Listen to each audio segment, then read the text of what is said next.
Good morning, dear friends. So, in just under an hour, Jupiter moves into Scorpio.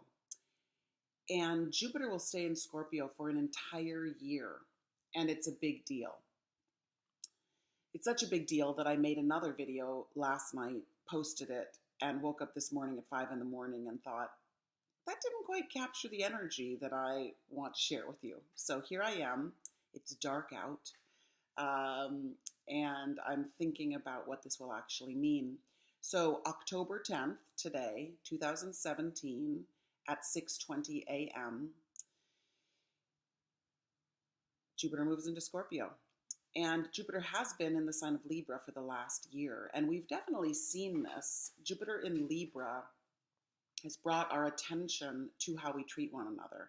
It's brought our attention to right relationship, not only with ourselves, but, you know, with everyone else. And so, Libra brings in a lot of duality, and we've definitely seen that.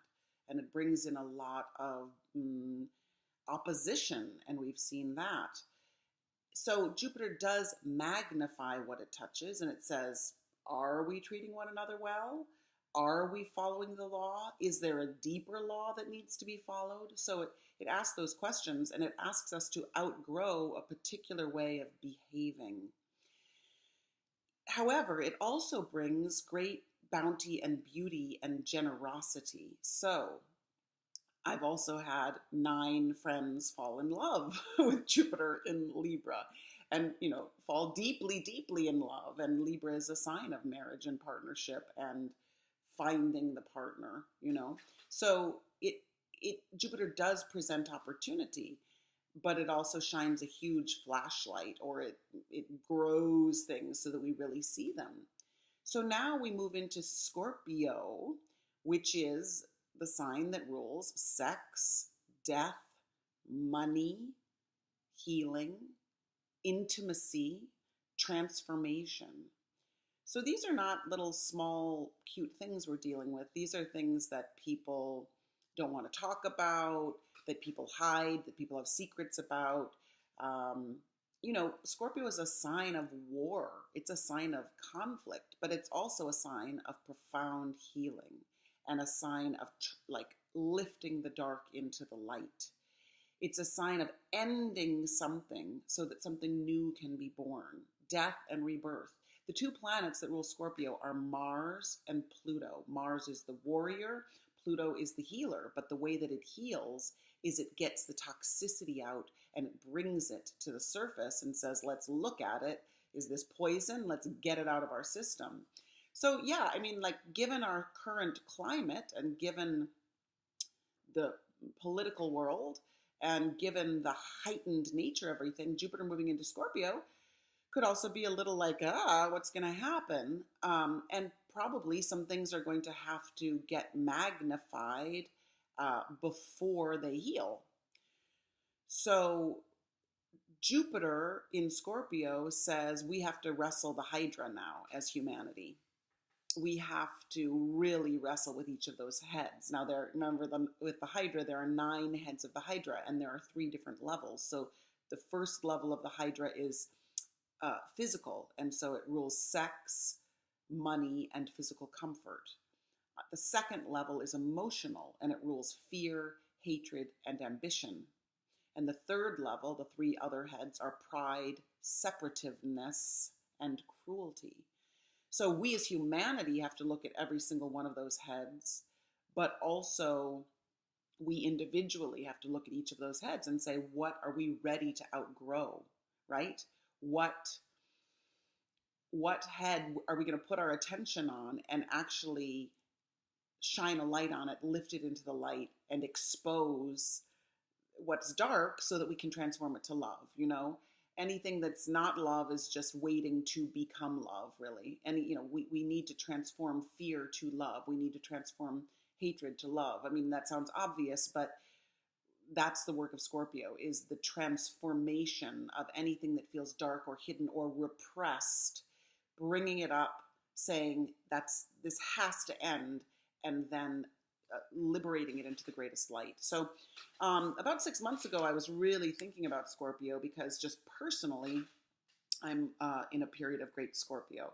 So if you know anything about astrology, by the way, pay attention to the house, the astrological piece of the heavens where Jupiter is hanging out, because that says a lot. So if Jupiter is in your fifth house of creativity, it's going to magnify and deepen that. If it's in your seventh house of relationship, it's going to magnify and deepen that. So um, you can get a reading, whatever, but find out where that Scorpio activity is going on in your chart, because that's a very significant hint about what you should be up to as Jupiter moves into Scorpio.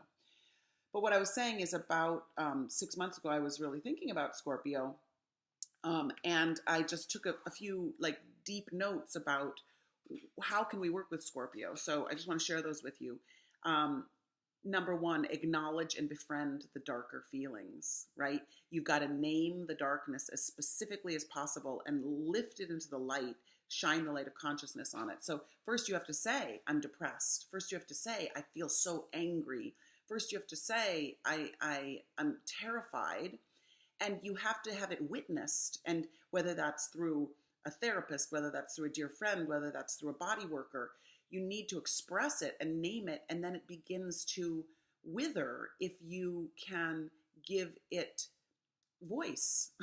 Because then you can start to really work with it. It doesn't work to tuck it away in a pocket and let it build up. We've seen this happen far too many times. Why are we having these gigantic mass shootings? I mean, things are being like repressed and hidden, and we're getting angrier and angrier and angry, and it's exploding, and there's tremendous reactivity. We have to name the pockets of closure and sadness and darkness, and we have to be able to talk about it in a group, individually, whatever. So we have to name this darkness, right? We talked about like the heads of the Hydra, which is very, very, very key. Like I would say this year, pick your Hydra and pick your Hydra head. I mean, I might say fear, pick for me. I might say physical comfort, right? I might say pride. I don't, like really like assess and go like, okay, what do I have to look at here? Remember the phrase, warrior am I, and from the battle I emerge triumphant. That's the Scorpio phrase. Warrior am I. This is a time when we all have to call our inner warriors. I mean, we have to stand up and be ready to fight the good fight. And where Mars is in your chart says what kind of warrior you are. So in my case, I'm Mars and Libra. I'm a warrior of right relationship. How are we treating each other? Somebody else might be a warrior of compassion. Somebody else might be a warrior of the cutting edge, the new technology. How can I fight the good fight through those means, So we have to pay attention to where Mars is in our chart, and you can find that out as well. And we also just have to say, outside of astrology, like what kind of warrior do I feel like, and what am I willing to stand up for? Because in Libra, we kind of weigh things, and we kind of wait, and we kind of are hesitant sometimes. And in Scorpio, we dive in. So we are diving in, friends. We are diving in as of 6:20 Pacific time this morning. Okay, Scorpio, other Scorpio words: eradicate, end, bring finality to. Scorpio draws a line in the sand. It's enough. It's enough. And it says, it's enough. and it wants to have a rebirth. Okay? So figure out what's enough already and get to it. Speak the truth. Speak the truth. No more niceties, no more deceit, like pleasant lies, no more big deceit. Even Jupiter and Scorpio can bring big deceit, but it can also bring big truth. So bring big truth. Here's another one that's really important, like build in the financial realm, but do it to be of service, and do it in the name of beauty, and do it so that you can be freer to give what you have to give. So yeah, build up your own financial realm and feel like safer, and feel like you have the resources or the freedom of time to actually give in the way that you want to give. So Scorpio is a financial sign, like use it. Build your kingdom or queendom so that you can be a beneficent king or queen with the wealth and resources that you need. I wrote to myself these months ago when I was thinking about Scorpio, I said, wrestle, fight, struggle your way into the light. This is not a like sweet little journey. This is like, I'm going to do this. So require something of yourself, ask something of yourself with Jupiter in Scorpio. Say, I want to heal, I want to transform, I want to be a warrior in the name of the good. I mean, I know it sounds kind of dramatic, but this is the truth. Keep the secrets that you're meant to keep, but unpack the ones that are repressed or that will heal you if you reveal them. Like there's some things that we hold close to our heart that are meant to be for the very few, or that are meant not to be spoken to everyone. But then there are others that start to take away our energy and take away who we are. So address what brings you pain. This is the time.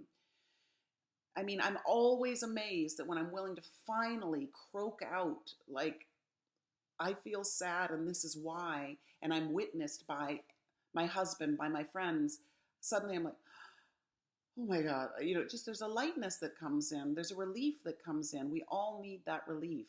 And sometimes for us now, it might be a very public speaking of some of the fears. This kind of might be a political activity, but we have to heal ourselves. Healer, heal thyself before we can heal anyone else.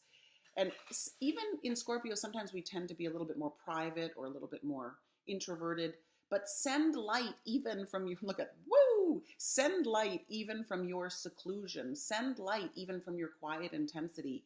Send light, because in Jupiter and Scorpio, from the darkness is the most exquisite light. I saw this morning on my little altar, and what's so beautiful about it is this incredible black rock, but out of it comes this iridescent beauty. So I send this to you as Jupiter moves into Scorpio today. And let's all be aware of it, and let's be conscious of it, and let's welcome it for the healing year that it can be. Much love to you.